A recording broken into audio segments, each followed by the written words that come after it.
Madyambu ya namuntlha eka Angula Vutivi hi langutisa ku ri xana ri fike kwihi pfhumba ro nghenisa mati eka miganga ya 55 ya le Giyani. Lan'wa khuwani pfuka loko va hi vekelela tiphayiphi letiwani a yi se tshama hi hlupheka hi mati.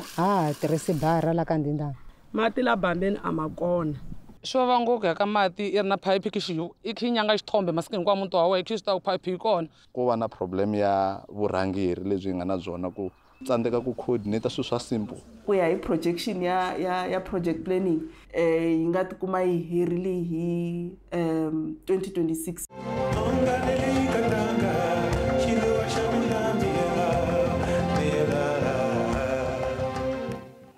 Hamamkela eka nongonoko wa Angula Vutivi vito ndzi Nsuku Roland Baloyi. Mfumo wu ri hambileswi pfhumba ro nghenisa mati emigangeni ya le Giyani ri nga hlwela ngopfu se va boxe ndzima. Va kombisa leswaku ntirho wu herile eka miganga yin'wana leyi se yi kumaka mati hi ku hetiseka. Naswona ntirho a wu le kulonehela eka miganga leyi nga sala. Kambe sweswo swa ha kanakanisa eka lava nga hava mati endzhaku ka loko ku tirhisiwe kwalomu ka R4 wa mabiliyoni ya tirhandi. Muteki wa mahungu wa Angula Vutivi Wisani Makhuvele u lavisisa leswaku migingiriko ya mphakelo wa mati yi fike kwihi.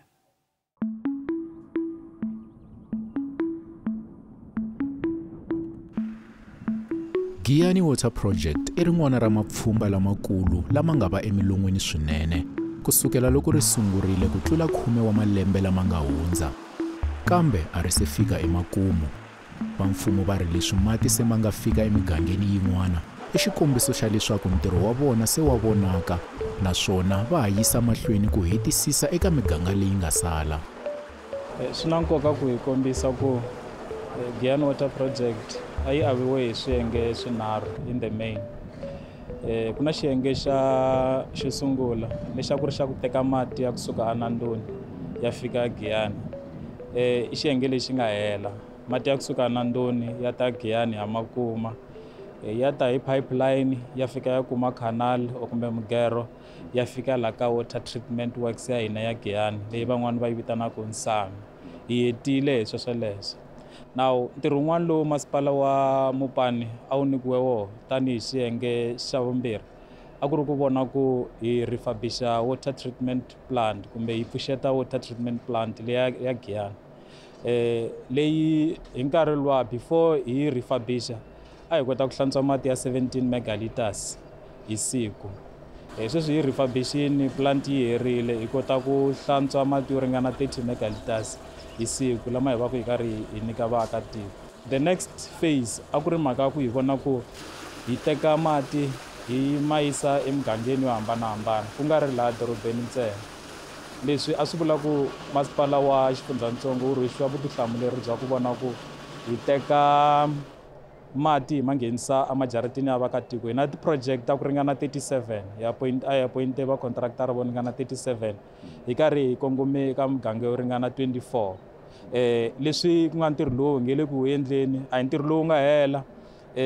Sweswi ni vulavula ku na n'we hi na 13 ya miganga leyi yi nge le ku kumeni mati. Of course 4 a va swi kuma mati hi ku helela ka 13 ya miganga leyi. Ku na ti-portion to karhi leyitsongonyana ti-portion to karhi ta muganga leti kaleke ti nga swi kuma mati mara 9 hi laha hi nga vulaka ku ri no laha the entire community yi va yi karhi yi kuma mati ya kusuka laha emajarateni ya vona. Mi vulavula hi miganga yitsongo kumbe hafu ya 55 leyi tivaka yona? No i ntiyiso ku hi vulavula hi 55. Xiyenge xo sungula a ku ri xa ku hi teka 24 hi ku ya hi mpimanyeto lowu a hi nyikiwe wona. Ndzawulo yi kombisa ku va ta hi nyika mpimanyeto wa ku ri hi kota ku teka ntirho lowu wu yisa emahlweni hi langute ka miganga ya ku ringana 31 leswi nga ta endla ku hi hetelela hi tikuma hi karhi hi fika ka 55. Kambe va amukela ku ri ntirho a wu fambanga hi nkarhi lowu a wu vekiwile emasunguleni. In the main mi kuma ku ti-delays ti va ti vanga hi ku loko ti-project leti ti sungula mi kuma ku ka muganga wo karhi hi va hi karhi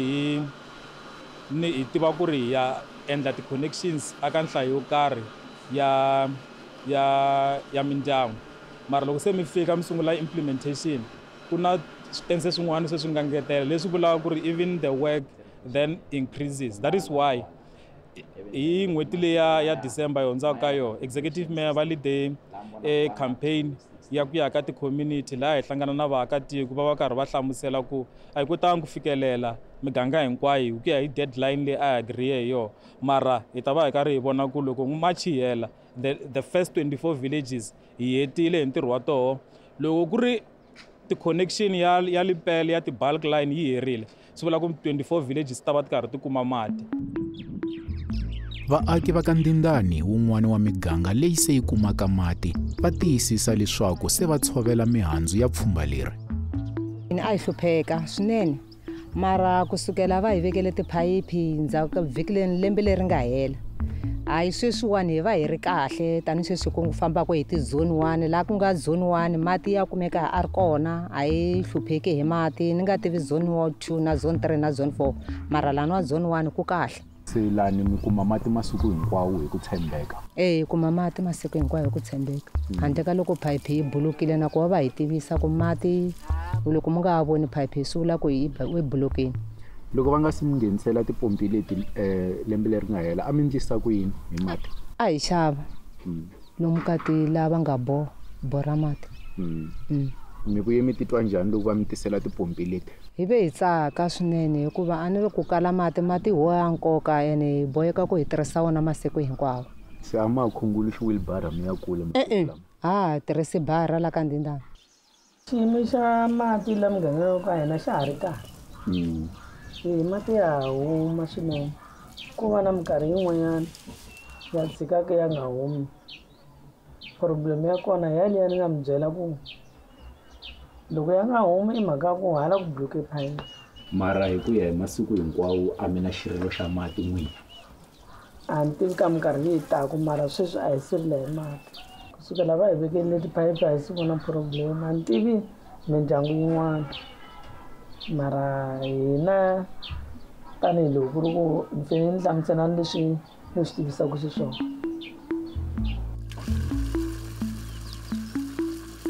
Na le mugangeni wa ka N'wankhuwani mati a ka ha ri xiphiqo. Hayi la N'wankhuwani mpfhuka loko va hi vekelela tiphayiphi letiwani a hi se tshama hi hlupheka hi mati. Lembe leri i ra vunharhu va vekelini tiphayiphi leti a yi se tshama ya yima ya kahle ya huma kahle a hi na problem. Se ya huma vusiku na nhlekani? Ya huma vusiku na nhlekani va vekele hi muti. Se nkarhi lowu a mi nga ri na tona tiphayiphi leti a xi ri njhani xiyimo? A hi hlupheka hi mati. A hi hlupheka hi mati va ze va hi vekelela mati lamawani ku ve ni karhi hi hlupheka hi nga ri na mati. Mara a mi tshemba ku mi ta ze mi fika ka xiyimo xexi xa ku mati se mu pfulela kwala kaya? A hi nga tshembi na ku vanhu lavaya loko va sungula a hi ku vo huwa kumbe vo tela ku sweswiya swa kusuka va nga endlaki swona. Loko va heta ho kuma ku se va veketela tiphayiphi mati ya huma se hi kho hi tshembaka hi va hi ri sure ku leswi leswi ya kahle. Loko hi vuya emavhengeleni hi languta miganga leyi va rilaka hi mati.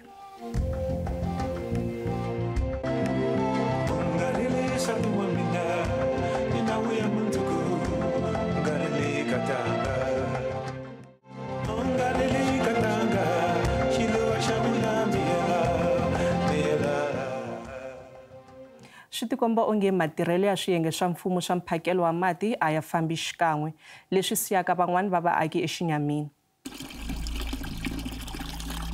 Ku vuyeriwe lava se va nga na mati emitini ya vona. Va vula leswaku i ntsako lowukulu ku va wise maxangu yo famba mimpfhuka yo leha va khunguluxa tingirivani no tlhela va tisecha swimalani swa vona swa vusiwana ku ya ka mati. Kambe ka ha ri gome lerikulu ka lava na sweswi va nga ha lo langutela. Hambileswi na vona va nga na tipompi emitini ya vona va helela hi ntshembo hikuva ka nkarhi wa sweswi swi tikomba migingiriko yo va fikisela mati yi yimile. Yin'wana ya miganga laha mati ma nga humeki hi ku hetiseka yi katsa ka Khakhala na le Bambeni. Mati mi ri ku tikiseni ka xiyimo kahle mati a ma humi hi ku nkarhi wun'wana ma leswi swo ma huma na vusiku ma kuma ku na vusiku nkarhi lowu hina hi ti tirheli nkarhi wun'wana hi va hi kha hi tirha vusiku loko munhu a fikela kaya kuma mati ku ri hava total. Kahle tisi lowu nga hetelela mati hina hi hava a mi le ku humeni. Se loko va ku project loko yi herile mati ma ta huma a mi na ku tshemba ka swona? Mi ku tshemba na ha ri hava loko vo project leyiwa ya ku mati ya va ya huma visiku sweswo ni nga pfumela hayi ya ku ya pfuna munhu un'wana na un'wana yi ta pfuna va lava va kumekaka makaya va nga yeki emitirhweni mara vo fana na hina mati hi nge pfuki hi ma kumile a ma heti vhiki sometimes ma huma hi ma 11 nkarhi wun'wana nampundzu mara minkama yo tala ma huma hi ma 11 nkarhi wun'wana ma nga fiki sweswi ku fana na sweswiwani ni ya ku leyi ni ya hlantswa kona sweswi ma na vhiki mi nge se huma swi vava ngopfu ka mati i ri na phayiphi i khi nyanga xithombe masiku hinkwawo muti wa wena i khi swi ta ku phayiphi yi kona i ti vutisa ku why mati ma nga fiki ku ve lomu kun'wana mati ma huma va hi byele ku hi ti 17 ta January mera ku ta rhumeliwa vanhu loko tiphayiphi hi nge za ti lunghisa va ta vona ku mati ma huma la ka khakhalana mati na namuntlha na sweswi swa mele ku humeni mati lama loko mi vona hi ze hi kangetela ma yima so na hi mabhavhu i mhaka ya ku mati lama sweswi ku nga na nyana mpfula ma humanyana mati ya kona mara loko mpfula yi nga ri kona a ku na ku mati mi ya ma kuma kwini se loko ndla so hi nzama ku sevha ku na hi vanyana masiku mambirhi manharhu nga chovhi tibara mati la bambeni a ma kona ma swona nkarhi wun'wani ma karhi mpfula yinini ma fika la ma tsandzeka ku fika la ka next door hi ma kuma kwala ntsena hina swi ri fane hi pfulela hi nyizela na ku ri ku na hi sweswo still ma tlhe ma nga pfumeli ku khuphuka ma ya laya kasi ka maphata hi laha tipompi na kona ti nga nghena kambe mati a ma se fika mati ya humi since last year va vekele tiphayiphi a ku na mati a ma humi mati hi rindzele mati ene ha hlupheka hi mati mi kuma ku loko ku nga ri na gezi lava nga borha a va pompangi emathangini se hi boheka ku hi fanele mati hi nga ma kumi unless gezi ri vuya ku hi kota ku kuma mati va vurini va ku mati hi ta ma kuma rini mara hi vona mati ma nga humi va te loko va heta ku vekela tiphayiphi mati ma ta huma mara ma ta mele ku humeni varhangeri va vaaki va sola matirhelo ya mfumo i nge teki mati kusuka a plantini ansami ma huma ka ndindani mara ma tsandzeka ku huma ka thomo ma tsandzeka ku huma ka khakha mara ku ri phayiphi ya yiwani swi tikomba kahle ku ku na problem ya vuswikoti ku nga va ku nikiwe munhu loyi a nga ri ku na vuswikoti bya ku endla timhaka ta tiphayiphi ta mati leswi swi endlaku ku phayiphi tin'wanyana mi kuma ku na layini yin'wanyana kwala hi nga yima kona mati ma huma ku na tilayini tin'wanyana mati a ma le ku humeni se u heta u kota ku swi vona ku ko va na problem ya ku nga va ku nikiwe munhu wo kala vuswikoti ku a ta hi nghenisela timhaka ta mati leswi swi endlaku ku service leyi salaka yi tisiwa la yi va ya xiyimo xa le hansi ku vulavula ntiyiso lexi xi nga sala ku se hi ku hi hetini hi bulk pipeline ya le Giyani i ku va hi pressurize hi cheka ku tiphayiphi ta hina ti pfuti hi ta kota ku hi nyiketa vanhu so va lava va kalaka va nga si kuma mati hi lava mi kuma ku a hi si kota ku hi testa tiphayiphi hi kota ku hi connecta ku va ta kota ku va kuma mati i swilo leswi hina na masipala hi nga ku tirheni swin'we ku hi pfunana ku hi vona ku na hina hi va part ya ku loko va load sheda hala na hina hi kuma part ya load shedding ya water shedding ku hi kota ku hi ta testa tiphayiphi hi kota ku hi fikelerisa mati na ku na kun'wanyani laha se swiwanyana hi nga fika hi kuma ribye ri kulukumba ngopfu so va le ku ri fayeni hi michini leyi ya ku fayetela maribye ku hi ta kota ku hindza ya fika hi connecta eka or some of those tanks leti mi vulavulaka hi tona hi le kwini kwala hi hala loko ya aka Dzumeri loko ya ka Dzumeri swa ku loko kusukela a Bambeni ku ya aka Dzumeri hi laha va lwaka na ribye ra ku va kota ku va ri susa lexi xi nga challenge i ku tiphayiphi ti nghenile mara a ti le ku humeni ka mati ene loko hi cheka hi twa ku kha ku endliwa ingaku i sort of a blame game leyi va mopani va kombisa ku vona ve ri va reticulator ivi va lipelle va nghenisa ti-bulk so ngaku ku tikomba nga ku coordination ku ka vona va lipelle Northern Water na va mopani a va communicate ku lava va fanele ku va susa mati a plantini va ma chela ka ti-bulk ku loko va vona va endla reticulation va reticulate va kha va swi ku na mati swi tikomba nga ku vona va rhanga va endla reticulation va hi nghenisela tiphayiphi mimitini ku nge se za ku va na mati se loko se project ya hela mi vona tiphayiphi ti tshame hi ndlela leyi a wo swi tiva ku phayiphi yi cheriwini laha hansi yi kona kumbe a yi kona ya pfuta kumbe a yi pfuti i swilo leswi na mukontraktara loko a heta a suka a famba hi sala hi nga swi tivi so loko se a hi swi tivi ku hambi mati ma ya ta fika rini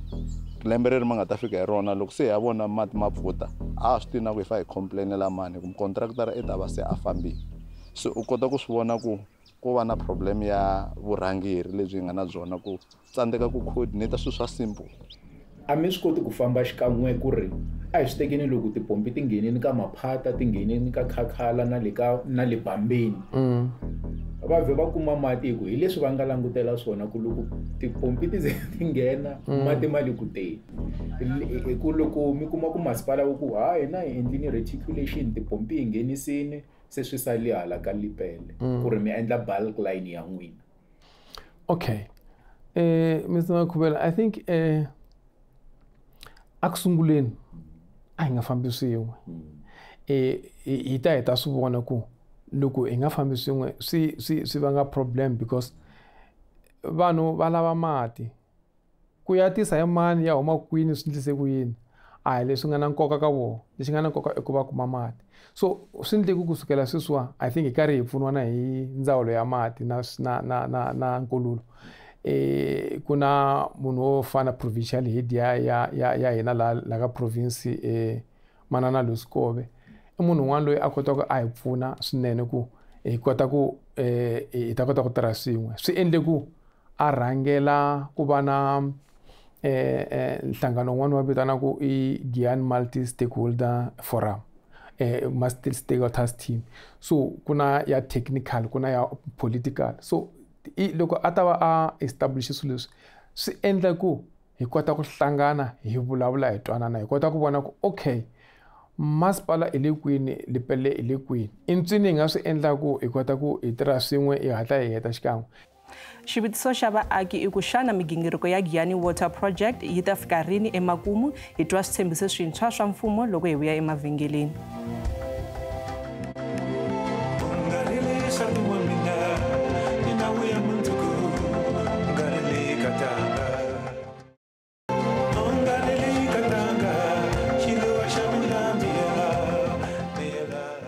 Hi tlhela hi maamukelana kambe eka Ngula ya Vutivi laha madyambu ya namuntlha hi langutaka ku ri xana ri fike ku hi pfhumba ro nghenisa mati eka miganga ya 55 ya le Giyani. Ndzawulo ya mati na nkululo va amukela ku ri migingiriko leyo nghenisa mati yi teke nkarhi wo leha hikokwalaho ka swiphiqo leswi katsaka vukungundwani. Yi sungule khale project loko mi tsundzuka ku ri 2010 kambe around 2014 to 2019 ku ve na swo tala ngopfu leswi nga endlaku project yi hlwerisiwa ku timhaka ta vukungundwani timhaka ta ku hlwerisiwa hikokwalaho ka njhekanjhekisana na switandisi swa tiphayiphi ya ti hindza kona xikan'we na swo talatala leswi nga va kona swi nga vanga ku va yi hlwela yi ze yi fika laha yi nga kombe ku nga kuna ku ya mahlweni. Hi 2022 loko khale ka holobye wa ndzawulo Mchunu a fika a heta a ringeta ku lavisisa ku xivangelo ku nga va ku ri yini a kuma leswaku ku ve na mhaka liya leyi nga vangelana ku president a sayina proclamation ya ku va va lavisisa ku humelele yini xikarhi ka 2014 na 2021 hi leyi ku nga na ku vulavisisi lebyi nga kona byi endlaku hi special investigations unit ka nkarhi wa sweswi. Holobye i teke nkunguhato wa ku i lava ku tlhela a yi sungula kahle hi vuntshwa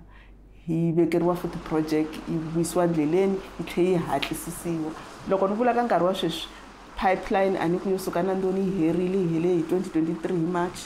ivi ku lunghisa xihlantswa mati xi hele hi lembe leri ri sungula ku leriwa hi December xikarhi ka December na January se xihlantswa mati se a xi herile ku va xi vuyiseriwa xi vuyela kota ku tirha hi ku helela xi humesa mati yo ringana 30 megaliters. So ka nkarhi wa sweswi lava va tisaka tiphayiphi emitini ntirho wa vona ku fika ka 24 villages leti hinkwato mahele ya March hi nga vula hi nga pfinyingi ku ntirho walowo wa ku va tiphayiphi hinkwato ti nghenini emajarateni wu ta va wu fike makumu kambe ka lowu wa bulk lowu va kota ku teka mati lama va faneleke va ma kuma tiphayipini wu langutele ku wuya hetiwa kwalaya ka va July. Sweswiwa Lipele hi appointe ti-contractora leti va tirhanaku i 9CE hi lava va nga na vutivi va nga na experience ya ku kota ku va hatlisisa project leyi ku yi kota ku yi hela hi ku xikongomelo i ku hi July 2025 a hi lava ta project liya yi va yi herini se hi swi tiva ku manjheni vanhu va le ku kumeka mati ene a ka ha ri na nchumu lava nga ta va yimini ku ta ku ri lava nga yimela maybe phase 2 ya reticulation.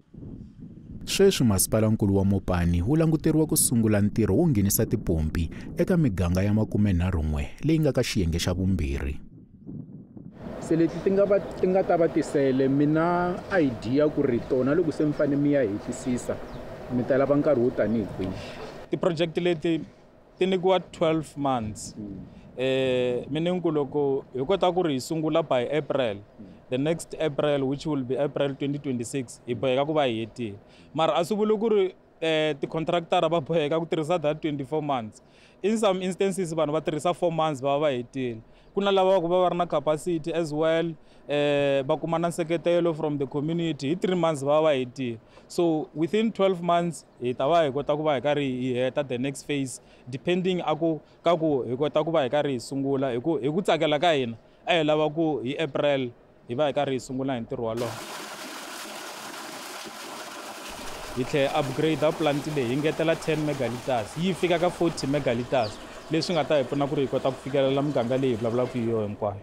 40 megaliters per day yi ta swi kota ku supply 55 wa miganga. Yes. Hi nghena ka financial year yintshwa hi yona leyi nga ta hi byela ku se manjheni mali yi koho ku va hi kota ku sungula ntirho. Languteka ku kwalaya vo July hi nga swi kota ku va hi kha hi sungula ntirho wa phase 2 wa switandi leswi nga sala swa 31 ku naswona va sungula lowu ku ta va ntsena ntirho lowu nga sala van'watikontraka ku va nghena lomu ya mugangeni va akela tiphayiphi ti nghena majarateni. Leyi ya bulk yona sweswi loko ya hela yi fika makumu yi ta va yi ri ready yi yimele switandi leswi swa 31 ku swi va ready ku va swi kota ku kangetela mati ya huma ka tiphayiphi letiya. A ti nge hi endliwi hi minkarhi yin'we hi ku yi ta va se yi hetile ntirho wa yona, yi endliwe xikan'we na letiya ta 24. Ku ya hi projection ya project planning va hi byele leswaku va nga tikuma va hetini hi loko nga ri na swi nghenelelaka leswi swi nga hlangana na swona kambe swi languterini yi nga tikuma yi herile hi 2026 mahele ya 2026 ni nga vula kumbe December 2026 loko ku nga ri na swo nghenelela kambe ma swi tiva ku ka ntirho ya ti-project swo tala swa humelela kambe ndzawulo yi veke tihlo ka xin'wana na xin'wana lexi nga ku endlekeni ka project leyi tanihileswi ku nga hoxiwa mali yo tala yi humaka ka mfumo leswaku masipala loyi a nga na vutihlamuleri ka ku kumeka leswaku vaaka muti hinkwavo va nga hansi ka yena va kuma mati u va nyika mati hi ndlela leyi faneleke. Hi fike makumu ka nongonoko wa hina wa namuntlha. Loko mi ri na mahungu mi nga hi tsalela email eka ngula@sabc.co.za, Facebook na X hi kumeka hi mahungu ya Xitsonga eka SABC. Riperile. Ongarele katanga, shiluwa shamula.